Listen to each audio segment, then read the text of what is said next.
Eu não podia ter uma opinião diferente. Eles tiraram o direito de eu me sentir triste, de eu chorar. Eu não poderia chorar. Ela só falou que não era pra mim chorar muito porque senão minha mãe ia achar estranho. Muitas igrejas hoje pensam como uma empresa.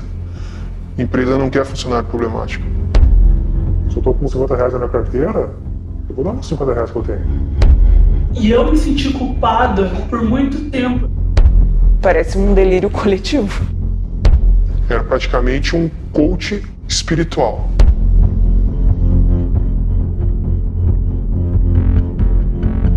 Eu acho que a gente vai olhar para trás depois e vai ver o quanto que a igreja no Brasil errou, assim. Você já se sentiu, apesar de estar em uma multidão, rodeado de muitas pessoas, você já se sentiu só? Mesmo rodeado de tanta gente, talvez até dentro de uma comunidade cristã, envolvido com pessoas que vivem ou deveriam viver a partir do ritmo, do amor, da leveza, da graça, mas em vez de se sentir acompanhado, em vez de se sentir acolhido por aquelas pessoas, você se sente só. Você se sente só e como se você não tivesse voz. Como se as coisas que você dissesse não fizessem sentido para ninguém. Como se ninguém se importasse, na verdade, com o que você pensa. Ambiente de aprisionamento religioso. Eles fazem isso com a gente. E mais uma vez aqui eu reforço, nessa série de mensagens não estamos falando de uma igreja específica, de uma denominação A, B ou C, de um pastor, de um líder específico, não. Nós estamos falando de ambientes de aprisionamento religioso que podem acontecer em qualquer lugar onde se professa a fé em Jesus Cristo. Em outras comunidades também, de outras religiões inclusive. Se sentir só é um fardo que a religiosidade faz com que eu e você carreguemos. Sentir-se só não tem a ver com o Evangelho, não tem a ver com a proposta de Jesus, tem a ver com a religiosidade, tem a ver com o fardo da religiosidade. A palavra confiança, ela tem um sentido interessante, ela contém um prefixo, com, que traz um elemento com o sentido de companhia. E o restante da expressão, fiança ou fiar, significa ter fé, acreditar, confiar. Então, quando você expressa confiança, significa que você tem fé acompanhado. Significa que você tem fé, mas existe um elemento dentro dessa crença, desse desenvolvimento da sua espiritualidade, que ele não é um elemento de solidão. Você manifesta a sua fé, você desenvolve a sua fé, mas acompanhado de amigos, acompanhado de amigas, de pessoas, mas especialmente acompanhado do divino companheiro, de Jesus. Acompanhado de Jesus. Agora, quando nós, no desenvolvimento da nossa espiritualidade, percebemos que em vez de companhia, o que nós temos é solidão, quando nós, no desenvolvimento da nossa fé, conceitualmente baseada em Jesus, percebemos que em vez de companhia, nós só temos as grades da gaiola à nossa volta, então talvez nós estejamos em um ambiente de aprisionamento religioso. Nós temos conversado à luz dessa série de mensagens sobre esta liberdade que nós só encontramos no Evangelho. Essa confiança, essa jornada de fé acompanhada de Jesus só é possível com o Evangelho. A gente vai conversar sobre isso nesta manhã. E nós temos colhido, para ilustrarmos o que temos falado aqui nessa série, depoimentos de pessoas da nossa comunidade. O Ático está começando agora. Nosso primeiro culto público foi no dia 5 de março. Nós somos uma comunidade cristã que está engatinhando nos seus primeiros passos. No entanto, aqui dentro existem pessoas que já vivenciaram questões difíceis em outras comunidades em outros ambientes onde viveram situações de aprisionamento religioso. Mais uma vez, a ideia aqui não é expor denominação, igreja, líder religioso nenhum. A ideia aqui é nós denunciarmos algo que Paulo denuncia na carta aos Gálatas. E neste momento, nós vamos apresentar aqui o depoimento de uma dessas pessoas, e você que está nos assistindo pelo YouTube, você que está nos ouvindo, não vai ter acesso a esse depoimento, para que nós possamos, primeiro, preservar a identidade de quem está falando, e também preservar essas comunidades cristãs de quem nós estamos fazendo alguma referência ainda que indiretamente. Então, mas você preste muita atenção. Esse elemento, esse vídeo que nós vamos passar agora, ele nos fala e demonstra para mim e para você o quanto essas coisas acontecem muito próximas de nós. Preste atenção, por favor.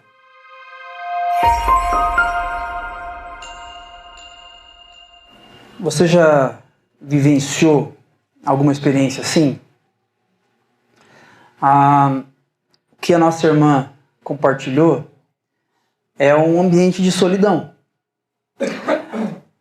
Se você prestou atenção na fala dela, ela disse que parecia que as minhas opiniões seriam aquilo que validaria a minha fé. Essa construção, essa linha de raciocínio que a nossa irmã compartilhou aqui no vídeo, ela aponta para a gente para um ambiente de aprisionamento religioso, para uma gaiola, onde você tem que ser de um jeito, de uma forma, para que então, sendo daquela forma específica, Deus aceite você, você tenha comunhão com Deus, dessa maneira. No entanto, quando a gente olha para a sabedoria bíblica, nós percebemos que Deus nos conduz para uma outra direção, para um espaço de liberdade, não para sermos quem nós queremos ser, pura e simplesmente, mas para sermos quem o Criador nos fez para ser. Filhos e filhas amadas do Pai. Se você já vivenciou algo assim, o que foi compartilhado aqui, o que tem sido compartilhado em cada mensagem nossa aqui aos domingos, talvez não diga exatamente respeito à sua história, mas alguma coisa, de repente, você se identifica, com alguma coisa você se identifique, com algo que aconteceu com alguma dessas pessoas, talvez isso tenha a ver com você também. O ponto é, isso acontece comigo, com você, isso pode acontecer, inclusive nessa comunidade cristã aqui. E como que nós fazemos então para nós não cairmos nisso? Como que nós fazemos, não para simplesmente dizer, que bom que não aconteceu aqui, não é esse o ponto dessa série de mensagens. O ponto, o alvo dessa série de mensagens é, irmãos e irmãs, amigos e amigas, vamos construir o ático em uma outra direção? Vamos pedir para Deus misericórdia, que Ele nos conduza para um outro caminho. Um caminho de liberdade, de leveza, que só o Evangelho, as boas novas de Jesus pode proporcionar para nós. É isso que nós queremos. Nesse sentido, eu quero convidar você a olhar comigo para o tema dessa manhã, confiança somente em Cristo. Confiança somente em Cristo. Eu quero lembrar você de que quando nós estamos numa situação de aprisionamento religioso, não é tão simples assim nós deixarmos esses ambientes. Talvez você diga assim, poxa, mas fulano, beltrano, nessa situação, por que eles não saem daquele contexto, debaixo desse jugo, desse peso, desse fardo? Sabe por que eles não saem? Porque ambiente de abuso espiritual gera, mais do que abusados, gera dependentes. E essas pessoas não conseguem sair desses ambientes. E para eles e para esses líderes, a liberdade ela chega a ser assustadora. Porque não há mais controle, não há mais possibilidade de tirania, não há mais possibilidade de manipulação. Como que nós, então, podemos caminhar de uma maneira diferente? Hoje eu quero conversar com vocês sobre essa confiança, essa fé acompanhada, essa fé não solitária, essa fé que só Jesus pode conceder a mim e a você, uma fé acompanhada, uma fé acompanhada daquele que venceu todas as coisas e nos chama para essa vida de liberdade. Para a gente conversar sobre isso, antes de irmos para Gálatas, eu quero lembrar você rapidamente disso que o Rubem já mencionou aqui um pouquinho, sobre esse diagrama que fala para nós da grande história. Esse diagrama ele retrata para a gente toda a sabedoria bíblica. Esse primeiro símbolo, ele fala para a gente sobre a criação. A criação, gente, ela é exposta na sabedoria bíblica apenas em 2 capítulos. Gênesis 1 e 2. Parece uma informação assim, um tanto quanto simples. Mas não, é um ponto extremamente importante, teológico, dentro da sabedoria bíblica. Por quê? Porque a criação diz para mim e para você que o pecado, que a morte, que o sofrimento, que a gaiola religiosa não é ou não são ideias de Deus. Não foi Deus que projetou isso. Não foi ideia de Deus que nós vivenciássemos o sofrimento, que você vivenciasse o luto, que você vivenciasse a angústia e a solidão de uma fé engaiolada. Isso não é ideia do Criador. O Criador fez todas as coisas e Gênesis 1 e 2 vai dizer que quando ele fez todas as coisas, ele olhou para tudo em conjunto e tudo era muito bom. Muito bom. Padrão de excelência de Deus, não nosso. No padrão de excelência dele, tudo era muito bom. Mas o segundo símbolo aqui conta pra gente que algo deu errado, e é esse X. Fala pra gente que algo deu errado. Apesar de Deus ter criado todas as coisas boas, o ser humano optou pela independência. O que para nós hoje, para nossa sociedade é uma virtude, a independência e a autonomia, uma pessoa autônoma, uma pessoa independente, é uma virtude, é até bonito. Mas para a sabedoria bíblica isso é pecado. Por quê? Porque quando eu me desconecto do Criador, querendo encontrar liberdade, não é a liberdade que eu encontro, é a morte. Porque eu estou desconectado da vida. E a minha vida agora passa a ter prazo de validade e eu passo a vivenciar, a experimentar a morte em todas as esferas. É disso que esse segundo símbolo fala, e fala ainda que o pecado, a sabedoria bíblica conta para mim e para você, que o pecado, ele tem um salário, ele tem uma paga, uma recompensa, que é a morte. Uma catástrofe aconteceu. Então pensa comigo, Deus criou todas as coisas boas, todas as coisas maravilhosas, mas nós seres humanos, os nossos primeiros pais, eles optaram por se desconectar de Deus. Essa é uma catástrofe, e isso trouxe o caos para a nossa história. O fato gerador do aprisionamento religioso não é pura e simplesmente um líder que não tem capacidade teológica. O fato gerador do aprisionamento religioso que muitas vezes nós vivemos e muitas pessoas ainda vivem, não é o fato de uma denominação não ter essa ou aquela ordem na liturgia deles lá de culto. Não! O fato gerador de todo aprisionamento religioso, o fato gerador de todo caos na minha e na sua história, na sua família, chama-se pecado. Desconexão do ser humano para com Deus. Mas a boa notícia, e aí a gente vem para esse terceiro símbolo, que é essa seta para frente, é que Deus não nos abandona nessa catástrofe. Deus ele escolhe uma pessoa chamada Abraão, que a partir dela haveria de vir uma nação que seria luz, seria bênção para outras nações. Surge então a nação de Israel.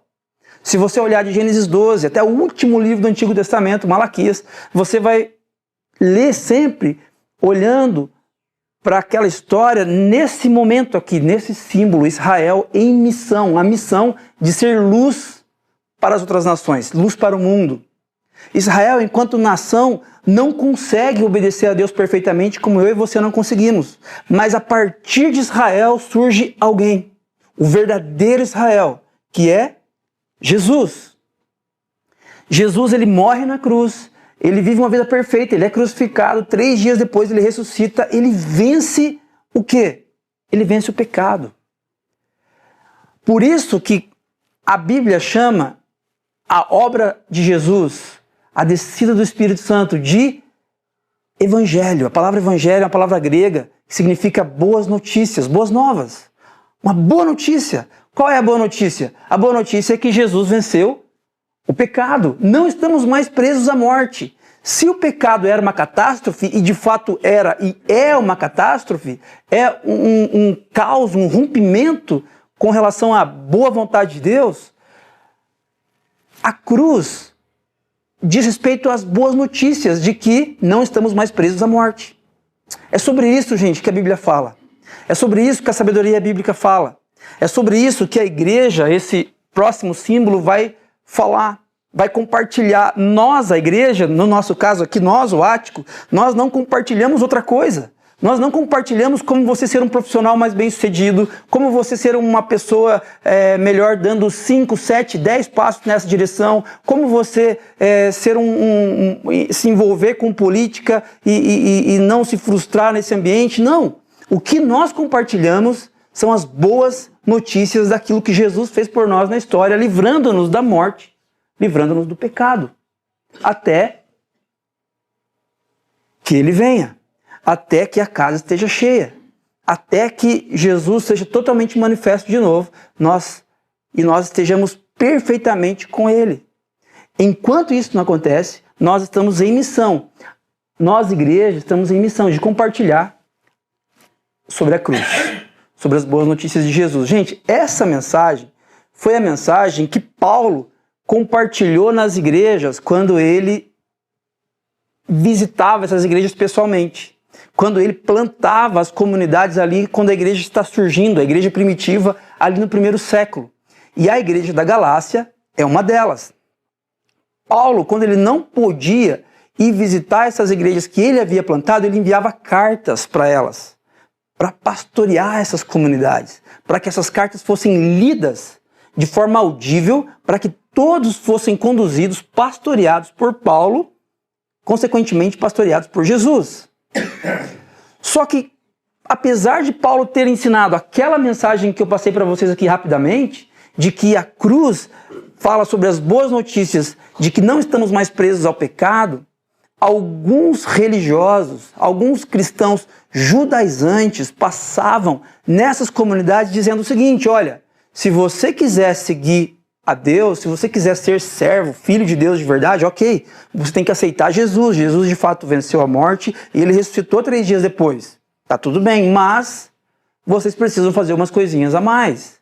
Vocês precisam passar, vocês homens, precisam passar pela circuncisão, que era a marca na carne do judeu, de que ele participava da aliança. Vocês precisam guardar o sábado, vocês precisam se purificar quanto aos alimentos, quanto aos rituais de purificação desses alimentos. É como se nós trouxéssemos para hoje, trazendo para os nossos dias. Jesus salva, mas você precisa participar dessa campanha de 7 semanas, para que você seja abençoado. Você precisa participar dessa campanha que a gente vai fazer, e além de dar o seu dízimo, você precisa trazer as primícias. E além disso, uma oferta generosa. Porque quanto mais você dá, mais Deus vai ser fiel na sua vida. Você tem que visitar pelo menos uma vez Israel. Você tem que conhecer onde Jesus foi batizado e ser batizado lá também, porque é diferente. É diferente. Se você for batizado lá em Israel, as coisas vão destravar na sua vida. Se você quiser conhecer Israel, vá.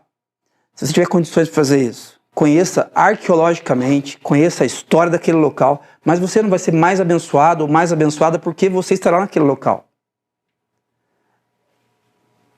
Essas coisas que são faladas pra gente, para que você seja abençoado, você tem que fazer, tem que ser assim, assim, assado. Era o que os falsos irmãos estavam falando também na Galácia. E é por isso que Paulo escreve essa carta aos Gálatas. Paulo escreve de uma forma furiosa. Paulo escreve com pressa, ele quer resolver essa situação, ele pede para Deus resolver a situação o quanto antes, porque essas pessoas estão sendo enganadas por quem ele chama de falsos irmãos no capítulo 2. Hoje nós vamos olhar para o capítulo 3 dessa carta. Eu quero destacar com vocês algumas coisas. A primeira delas é: somos aceitos por Deus pela fé em Jesus e jamais por nossas boas obras. Não é que de vez em quando as suas obras são boas e elas fazem com que você seja aceita por Deus. Não. Você nunca tem comunhão com Deus mediante suas obras. Isso é difícil para a gente entender, porque nós tratamos as pessoas meio que a partir da meritocracia, não é verdade? Por exemplo, um filho, você fala assim para ele, filhão, que bom que você me obedeceu, o papai está muito feliz com você, vou levar você para tomar um sorvete. Você merece. Filho, você me desobedeceu demais, vai ficar de castigo. Nós tratamos nossos filhos assim na base da meritocracia. E por um lado faz sentido, até para que nós façamos com que eles aprendam a disciplina, ok? Mas com Deus não é assim que funciona. A obediência sua é importante? É muito importante. Ela é uma marca de que você de fato é filho de Deus. Mas não é pela obediência que você é aceito por Deus. Esse é o ponto. Mas Carlos, você não sabe o que eu fiz no meu passado, na minha adolescência. Eu fiz isso contra o meu cônjuge, contra meus filhos. Eu fiz isso na empresa. Eu fiz coisas terríveis. Esse não é o ponto, porque você é aceito por Deus, você passa a ter comunhão com Deus em função daquilo que Jesus fez por você na cruz. Vamos lembrar, nós estamos falando aqui do caos. O caos ele foi gerado pelo pecado. O pecado que gerou o caos, ele é a separação minha e sua no que se refere a Deus. Agora, quando você... O que você precisa fazer então para se reconectar com Deus? Você não pode fazer nada. A sabedoria bíblica diz pra gente, presta atenção nisso, que as suas boas obras, sabe quando você ajuda um idoso, uma idosa a atravessar a rua, o cara devolve o troco errado pra você devolve o troco, nossa, como eu sou uma pessoa legal. Aí você trata seu esposo bem, trata sua esposa bem, você é uma pessoa paciente, você é bonzinho com seus filhos, você é um profissional íntegro e dedicado. Essas boas obras, entre aspas, elas para Deus são como trapos da imundícia. Essa é a expressão que a Bíblia usa. Trapos da imundícia eram panos que as mulheres usavam na antiguidade para se protegerem nos dias em que estavam menstruadas. Para Deus, os nossos... E detalhe, né? Uma mulher menstruada, para um judeu, ela era considerada terrivelmente impura, em função do sangue. Então, o que Deus está dizendo? Ele está comparando as nossas boas obras, aquilo que a gente acha que é muito legal, que nos aproxima de Deus, ele está dizendo, isso aí é impuro para mim, isso aí não tem valor nenhum. Lembre-se disso e faça com que essa verdade seja solidificada no seu coração e na sua mente para que você caminhe na direção da liberdade. Somos aceitos por Deus pela fé em Jesus e jamais por nossas boas obras. Olha o que o texto diz para a gente no capítulo 3, a partir do verso 1. Ó como Paulo começa, ó a gentileza, ó como ele está bonzinho, ó como ele começa esse capítulo 3. Ó Gálatas insensatos. E essa palavra aqui poderia ser traduzida como estúpidos e burros. É disso que ele está falando. Olha o que Paulo fala. Ó Gálatas insensatos, quem os enfeitiçou? Não foi diante dos seus olhos que Jesus Cristo foi exposto como crucificado? Gostaria de saber apenas uma coisa.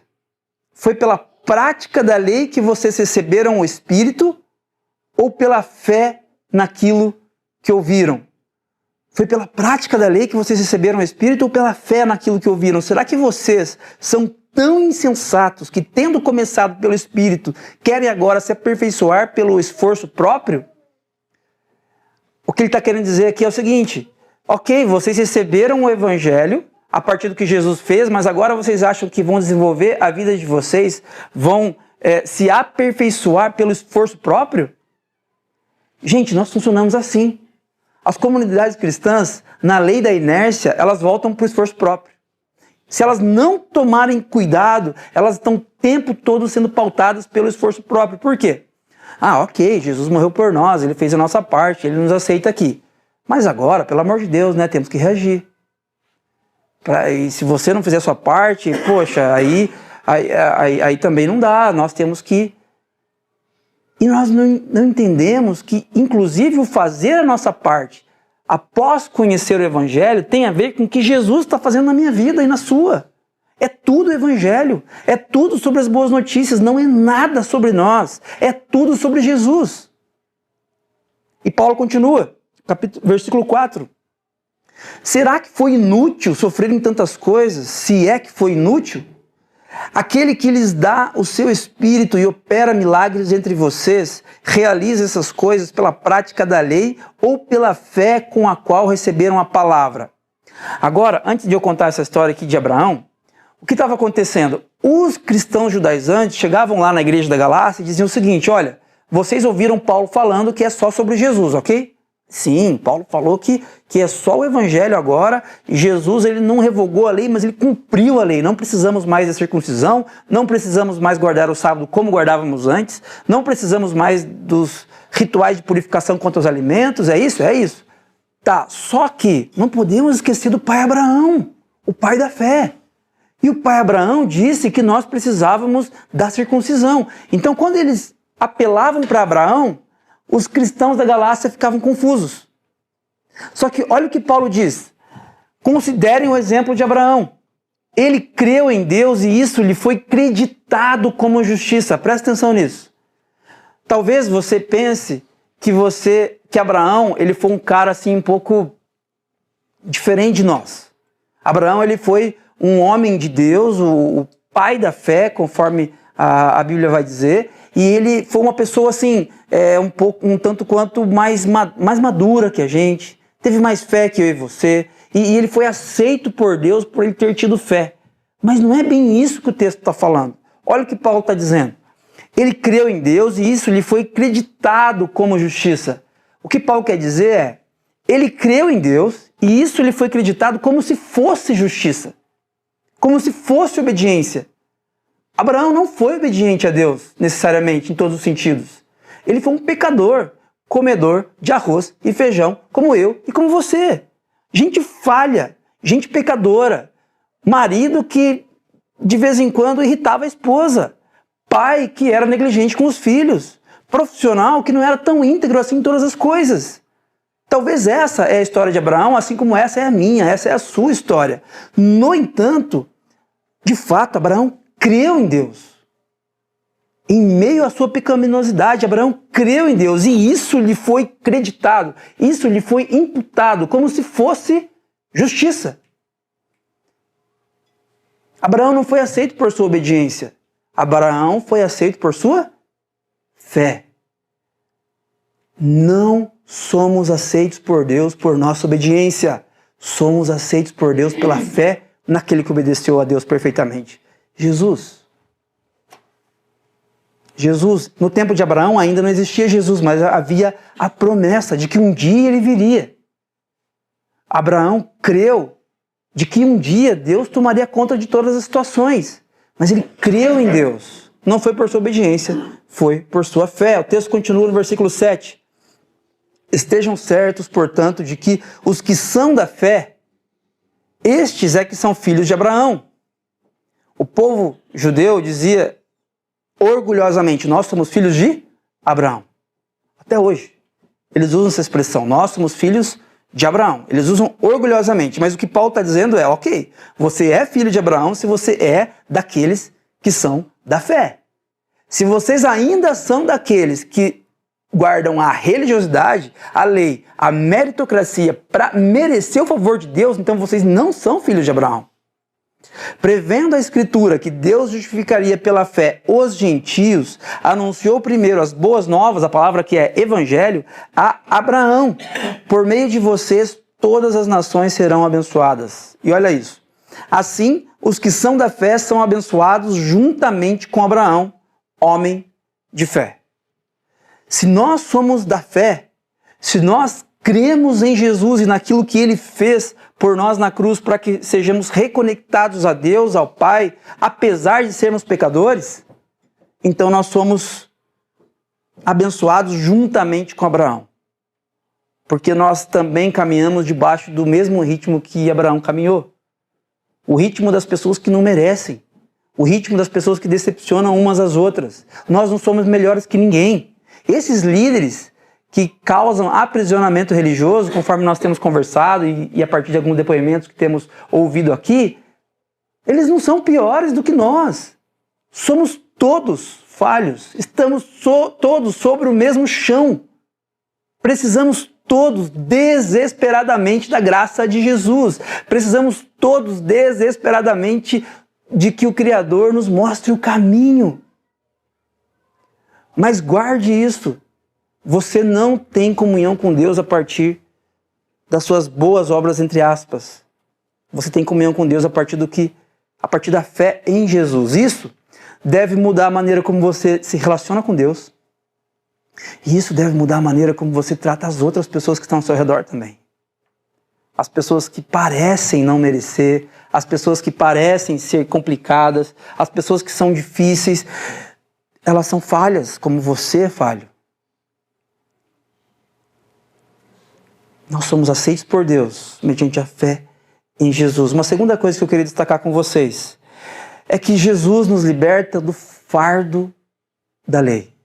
Jesus nos liberta do peso da lei. Nas palavras de Paulo, Jesus nos liberta da maldição da lei. Eu quero que vocês prestem muita atenção nisso. Olha o que Paulo diz a partir do verso 13, a partir do verso 10, aliás. Já os que são pela prática da lei, olha o que ele diz, gente.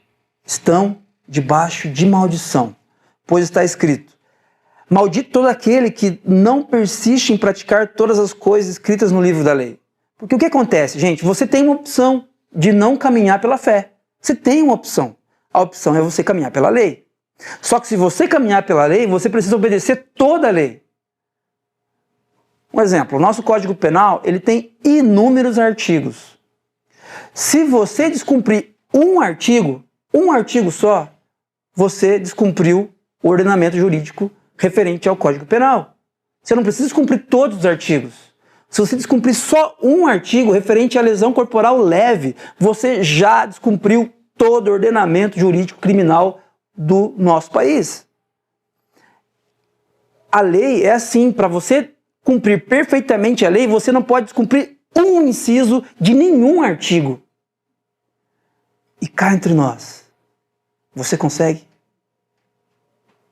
Você consegue encostar a cabeça no travesseiro à noite antes de dormir e hoje eu não falei mal, não pensei mal de ninguém, não me orgulhei, eu agi perfeitamente, eu fiz tudo o que deveria fazer. É assim que você consegue repousar a cabeça? Eu não sou. Inúmeros erros, inúmeras falhas, em ações, em omissões, porque eu sou pecador, porque eu sou falho. Então eu não posso querer obedecer à lei, eu não posso achar que eu consigo obedecer toda a lei. Então, se eu quero obedecer a lei, segundo Paulo, eu ainda estou debaixo do fardo, da maldição da lei. Qual é a maldição da lei? Gente, a lei, ela é um espelho, assim, perfeito. Então ela fala assim: não matarás, não adulterarás, não faça isso, não faça aquilo. Você olha ali, você viu o que você fez, não deu boa. Você errou, certo? Você consegue fazer isso, você olha para a lei. Mas ela não resolve o seu problema. Ela só aponta o caos. Ela só demonstra para você que você é pecador, que você é adúltero, que você é homicida, que você faz as coisas que não deveria fazer. Mas ela não te soluciona. Ela só mostra para você quem você é. E Paulo diz: é evidente que diante de Deus ninguém é justificado pela lei, pois o justo viverá pela fé. Paulo retoma aqui a citação lá de Abacuque, capítulo 2, verso 4. Quando Abacuque, o profeta, começa a questionar a Deus, e Deus responde para Abacuque: Abacuque, fique tranquilo, o justo, aquele que tem aliança, aquele que tem comunhão comigo, não vive pelas obras. Aquele que tem comunhão comigo vive pela fé. A lei não é baseada na fé, pelo contrário, quem praticar estas coisas, por ela viverá. É assim que a lei funciona, não é? Olha esse entre aspas aqui, ó, no finalzinho. A lei funciona neste ritmo. Quem praticar essas coisas, por ela viverá. Se você cumprir tintim por tintim, tudo certinho, as coisas ficarão bem para você. Não é isso que a lei faz? Mas a graça não funciona assim. Nós funcionamos olhando para Cristo e tendo fé naquilo que Ele fez por nós. Versículo 13. Cristo nos redimiu da maldição da lei quando se tornou maldição em nosso lugar. Pois está escrito: maldito todo aquele que for pendurado num madeiro. Presta atenção nisso. Isso para que em Cristo Jesus a bênção de Abraão chegasse também aos gentios, para que recebêssemos a promessa do Espírito mediante a fé. a morte de Jesus na cruz, além de Jesus vencer o pecado, de Jesus vencer o caos estabelecido naquele diagrama, no segundo símbolo ali, a partir daquele X que eu mostrei para vocês, a morte de Jesus, de fato, ela põe uma pedra sobre o caos. Só que o derramamento do Espírito Santo, que é essa promessa aqui do Espírito mediante a fé, é o que empodera, é o que capacita a mim e a você para sermos parte da nova criação. Gente, a nova criação é a realidade da criação antes do pecado. Lembrem-se de que na criação, Gênesis 1 e 2, não havia pecado, não havia morte, não havia luto, não havia sofrimento, não havia angústia, não havia aprisionamento religioso, certo? Quando Deus fala para você que mediante o Espírito Santo que habita dentro de você, você passa a ser nova criação, significa que você passa a desfrutar dessa realidade de novo. É uma antecipação da eternidade na história. Hoje, 16 de julho de 2023, você já vive a eternidade. Por quê? Porque mediante a fé, nós já recebemos o Espírito que habita dentro de nós. Porque nós merecemos? Jamais. Porque a obra de Jesus foi perfeita.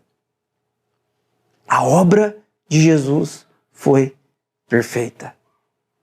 Por isso que quando você caminha debaixo dos leves ritmos da graça de Jesus, quando você entende isso, não existe fardo mais, não existe peso. Porque alguém chega para você e fala assim, você é pecador. E você diz assim, conta uma novidade.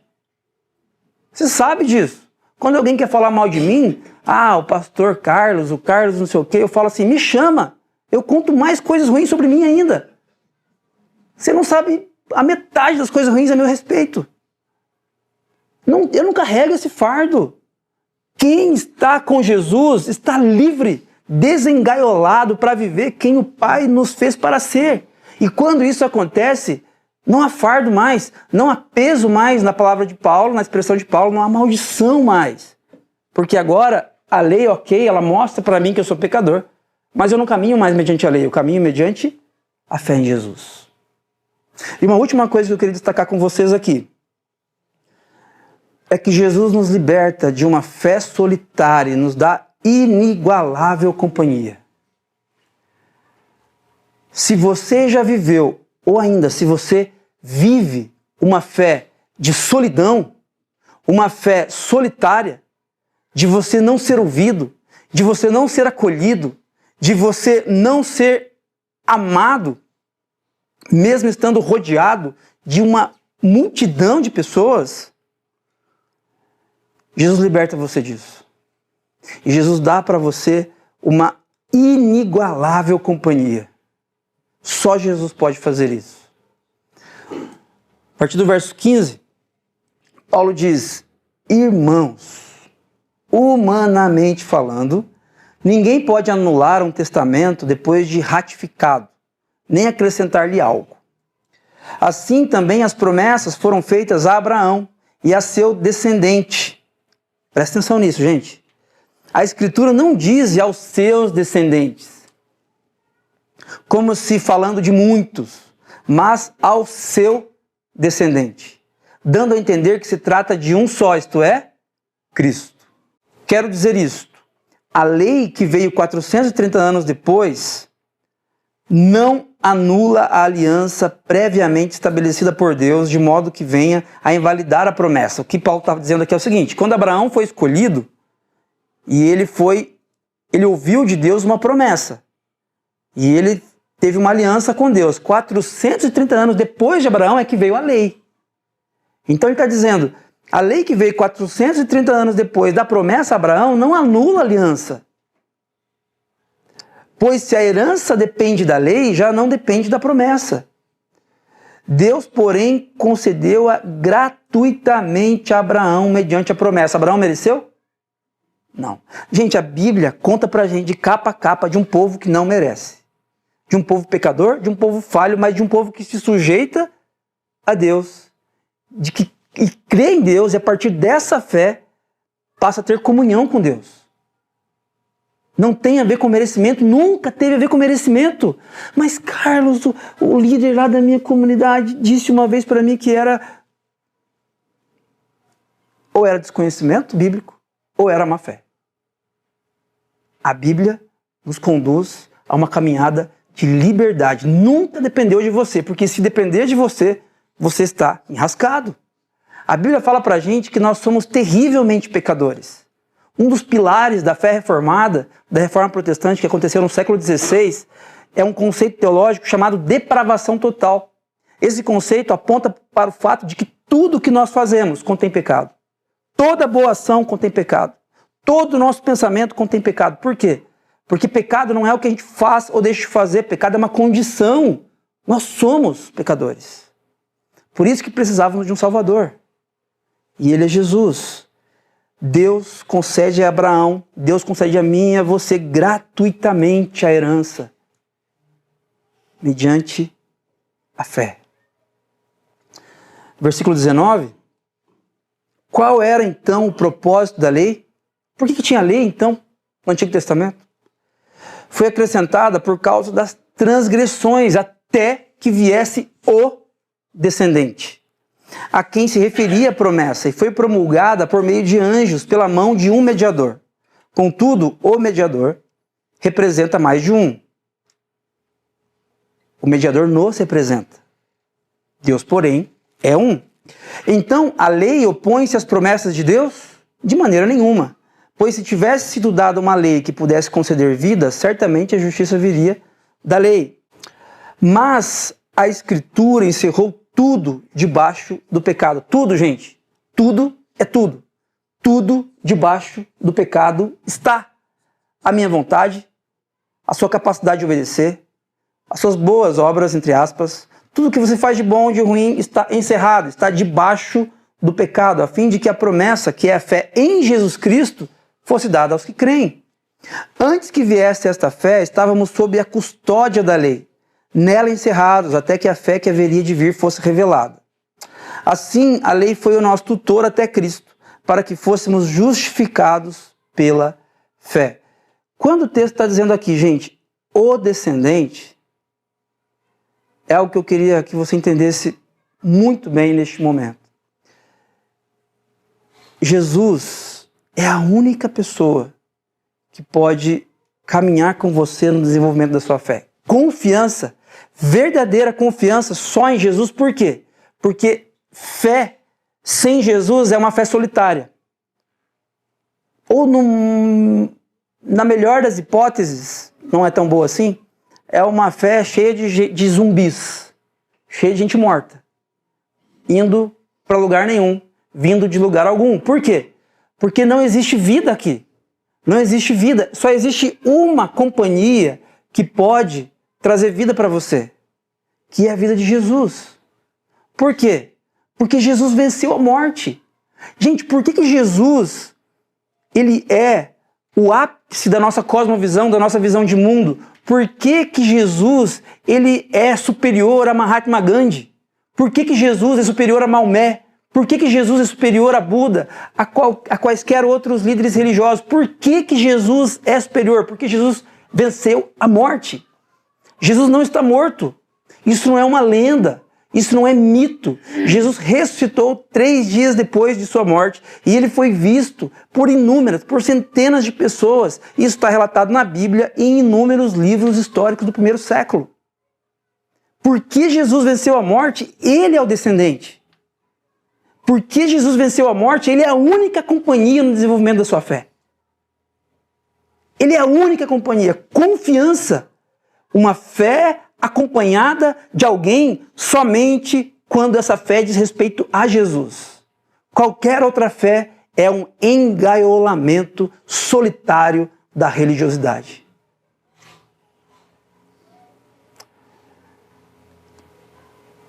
Você pode caminhar diante dessa inigualável companhia. Inigualável mesmo, eu não estou aumentando aqui como se eu dissesse assim, a companhia da minha esposa, do meu filho, do meu amigo é incomparável. Eu não estou eu não estou querendo aumentar a expressão para trazer mais sentido. Não, é inigualável mesmo, não tem comparação com ninguém, só Jesus venceu a morte. E o texto ainda segue. Agora, porém, tendo chegado à fé já não estamos mais sob o controle do tutor. Quero que você entenda aqui, essa palavrinha tutor, ela, no original, no grego, ela vem dessa expressãozinha, paidagogos, que é a mesma expressão que nós usamos hoje para pedagogo. E essa expressão ela era usada em dois sentidos naquele contexto. No primeiro sentido, um professor, um mestre de um ambiente escolar ensinando uma criança. Mas não é nesse sentido que Paulo está usando. Paulo está usando aqui no sentido de um escravo que era contratado por um senhor para que esse escravo conduzisse o seu filho até a maioridade. Então, até que ele fosse maior de idade naquele contexto, ele era conduzido por esse escravo, de uma maneira tosca, obviamente, porque esse escravo não era a vida. Esse escravo deveria ensinar para esse jovem, para esse adolescente, deveria ensinar a ele como viver, que compromissos fazer, como se comportar diante de uma mesa, o que dizer para uma dama, como se comportar diante de outros homens, o que fazer, ele deveria ensinar e esse jovem deveria aprender, ok? Mas ele só era uma condução para que um dia ele fosse um cidadão de fato, alcançasse a maioridade. O que o texto está dizendo aqui para a gente é que a lei, ela cumpriu um papel para o povo do Antigo Testamento. Mas o papel dela era trazer o povo até a vida, até a maioridade. E a maioridade foi encontrada onde? Em Cristo. Jesus já veio. Você não precisa cumprir o Antigo Testamento. Às vezes nós estamos lendo ali a Bíblia para ter alguma mensagem, para aprender uma coisa, e a gente vai para o Antigo Testamento e encontra uma lei lá que fala de algo. Aquela lei era o paidagogos, que conduzia esse jovem, essa jovem nação, até a maioridade. Mas a maioridade chegou em Cristo. Agora em Cristo eu não preciso mais, não que eu precise desrespeitar a lei, mas a lei foi cumprida em Cristo. Agora eu vivo a liberdade de depender de Jesus. A liberdade de depender daquele que me mostra o caminho. A liberdade daquele que de vez em quando acelera os meus passos. A liberdade de estar de mãos dadas com aquele que de vez em quando desacelera os meus passos. A liberdade de ser quem eu fui criado para ser, eu só encontro em Jesus. Eu não preciso mais deste escravo que me conduziu à maioridade. A maioridade foi encontrada em Cristo. Não deixe que ninguém submeta você à escravidão novamente. Não deixe que ninguém submeta você à solidão de uma fé desacompanhada. Porque Jesus nos chama para um desenvolvimento de espiritualidade da fé nele, acompanhados. Acompanhados uns dos outros, de amigos e amigas, mas especialmente acompanhados do divino companheiro. No Evangelho de Mateus, no último versículo do Evangelho de Mateus, Jesus diz algo incrível. Jesus diz que ele estaria conosco. Até quando? Até que nós obedecêssemos? Enquanto nós obedecêssemos? Não, ele estaria conosco até o final dos tempos, até a consumação dos séculos. E é interessante que no Evangelho de Mateus, Jesus não ascende aos céus.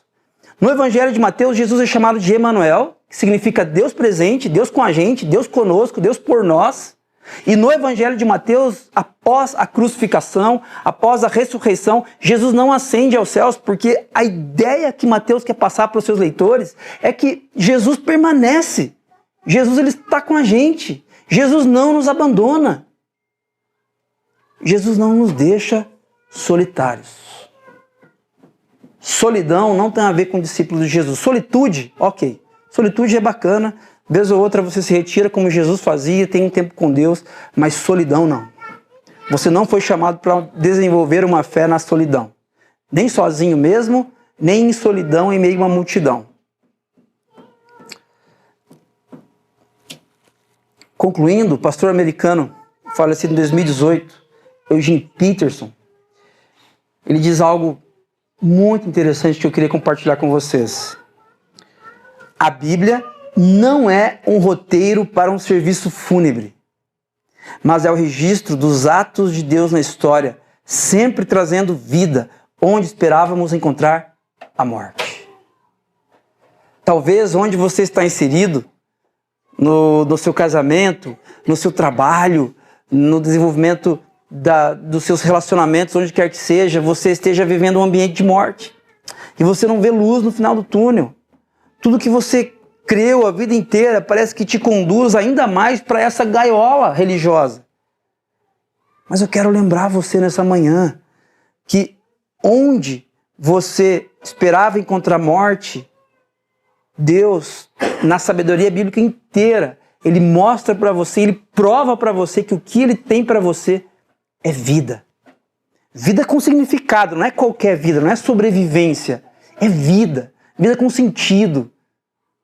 Vida relevante para você e para as pessoas que cercam você. Ainda, Eugene Peterson conclui, a Bíblia, portanto, fala em todos os lugares sobre a história da ressurreição. A Bíblia fala o tempo todo sobre a ressurreição, mesmo não falando da ressurreição especificamente. Por quê? Porque ela mostra para você que onde havia morte, agora vai haver vida. Onde existe morte na sua vida? Quais são os contextos de morte? Os contextos fúnebres que você tem aí guardado as 7 chaves no seu coração, na sua mente? Onde estão os assuntos de morte que tanto adoecem você? Aquele que ressuscitou está aqui nessa manhã para trazer vida onde há desesperança, a trazer alegria onde há tristeza, a trazer ordem onde há caos. Isso não depende de você. A boa notícia é que isso não tem nada a ver com o que você possa fazer. Isso tem a ver com a fé em Jesus.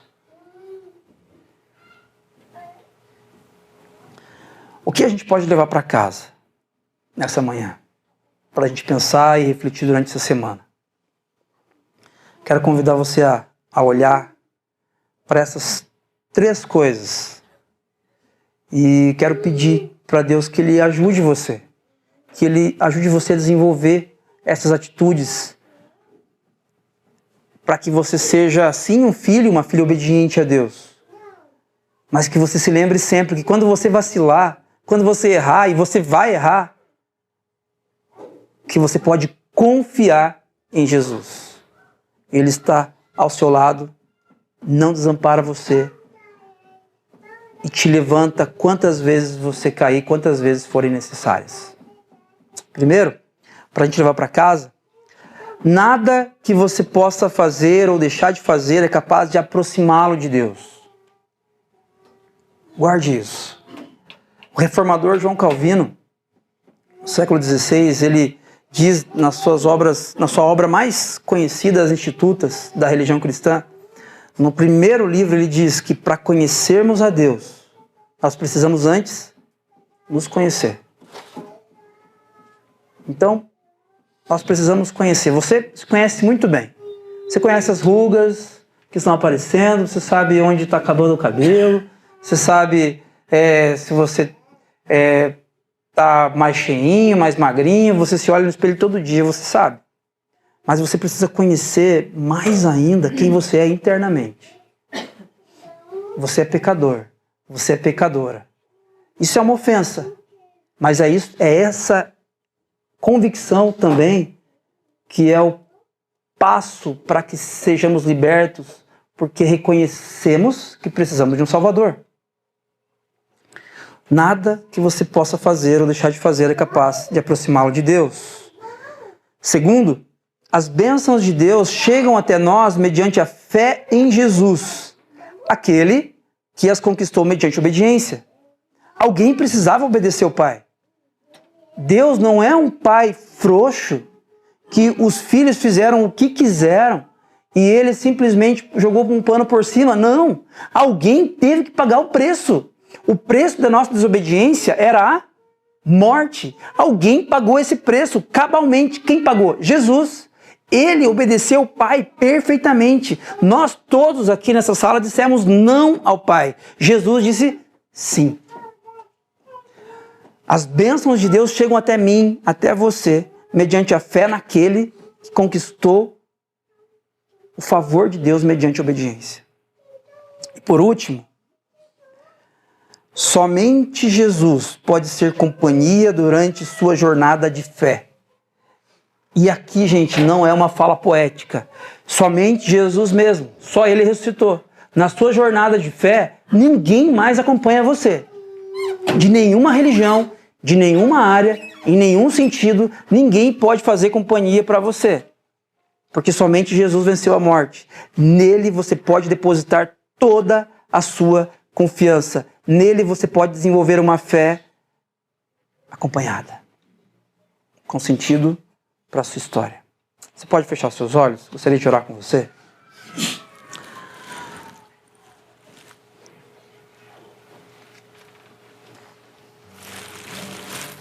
Deus de graça, obrigado, Pai, por sua palavra que nos alinha.